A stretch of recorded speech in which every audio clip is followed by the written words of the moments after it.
Can you break down that situation that happened? Yeah, it was just like a nice little tap, like I'm here. I think a play before, maybe I was elbowed. Okay, that happens. Then maybe there was like a little clip of somebody like yelling in my face. And then we go down the court. Then I hit like a little bucket, you feel me? Come down, hit like a nice little mid-range pull up. And then I just just give her like a little like I'm here. It happens in basketball and like it's just one of those things. But yeah, it's kind of what happened. Then it spiraled out of control. It's one of those things. I'm a great player. She's a great player. It looks a certain way. Everybody's gonna have their views on it. But my personal view is, I don't have anything against her. She's a great player, and so am I. And I've got buckets all that season. You know what I'm saying? So just one of those things that, I love it though. They think I hate it. I love it. I love when it gets riled up and juicy like that. You feed off of like what people say and shit, and it makes you more motivated. Oh yeah, that's what I'm telling you. Oh yeah, I love the hate. I love that. Yeah. Oh yeah. Chennedy Carter at last achieved her goal. Pay attention. Unfortunately, it included a one-way ticket out of the WNBA. The league formally ceased calling after years of controversy in the locker room and the infamous cheap hit on Caitlin Clark. You won't believe her current reasons, though. In fact, she believes that Clark is the reason she is performing in Mexico. Chennedy Carter may be too toxic for a professional roster, but is she truly on a blacklist? Please share your thoughts in the comments section. In case you do not know this, Chennedy Carter, that's right, the guard that played for the Chicago Sky, that of course really and truly sort of popped off all the what you would call violence towards Caitlin Clark last year, does not have a job. All right, she is currently... Let's discuss the current state of career sabotage, which is a true masterclass. Chennedy Carter would be dressed in gold, standing on the podium, and most likely avoiding media inquiries if destroying bridges were an Olympic sport. I gotta wonder, why is Chennedy Carter not on the Chicago Sky anymore? Question mark. Of course, a lot of people will tell you she's had locker room problems. We all know that with various teams, and I guess including that one.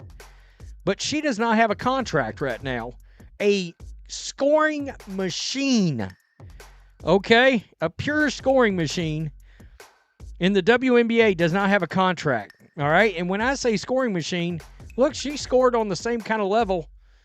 Honestly, in the games that I saw, she looked a lot like Kelsey Mitchell out there scoring. The Rock.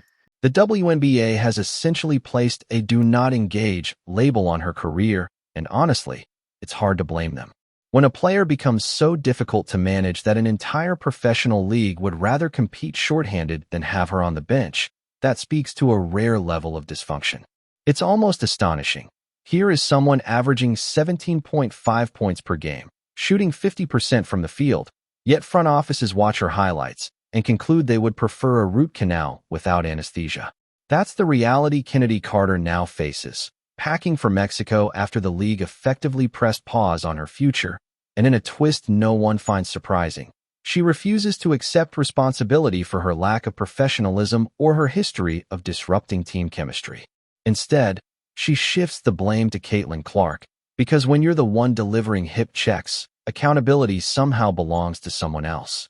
To understand how it reached the point of international exile, we have to revisit June 1st, 2024, what was supposed to be an ordinary showdown between the Chicago Sky and the Indiana Fever, with a packed arena, electric energy, and Clark doing what she always does. Until, out of nowhere, Carter seemed to stop playing basketball and start auditioning for the NFL instead. Unnecessary. Clark's Indiana Fever taking on the Chicago Sky on Saturday. The Sky's Chennedy Carter hitting a shot, then heading over to Clark. Remember, the whistle has previously blown during a dead ball. Carter made the decision to give Clark a blindside hip check that would have made a hockey player cringe.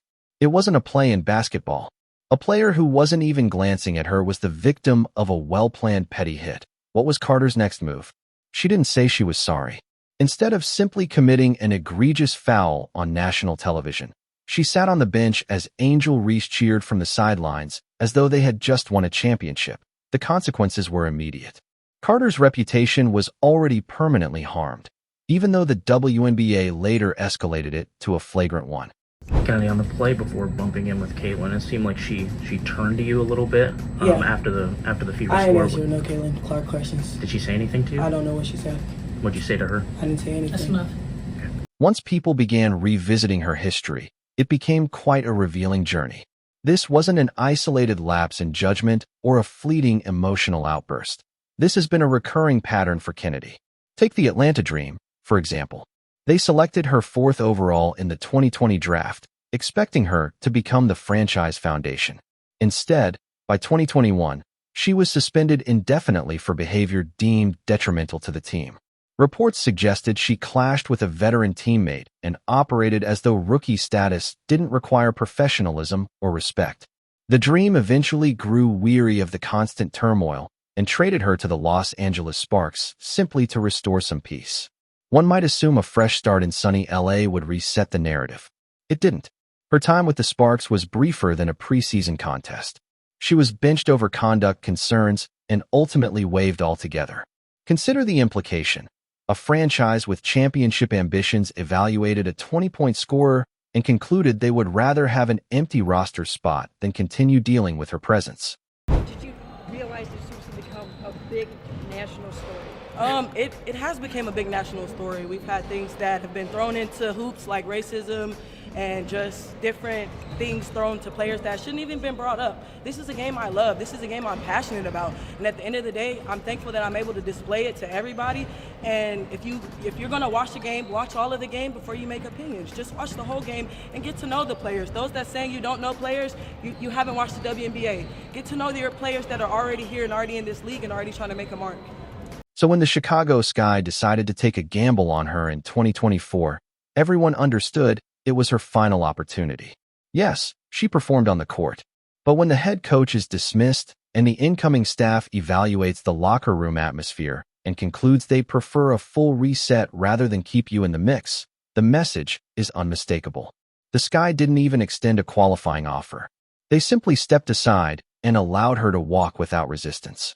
Now, instead of examining why 3 separate franchises have moved on from her, Carter is giving interviews insisting she's the victim of trolling and that her foul on Clark amounted to nothing more than playful banter. In her recent conversation with Neon, she even had the nerve to liken her hit on Clark to Jeff Teague shoving LeBron James.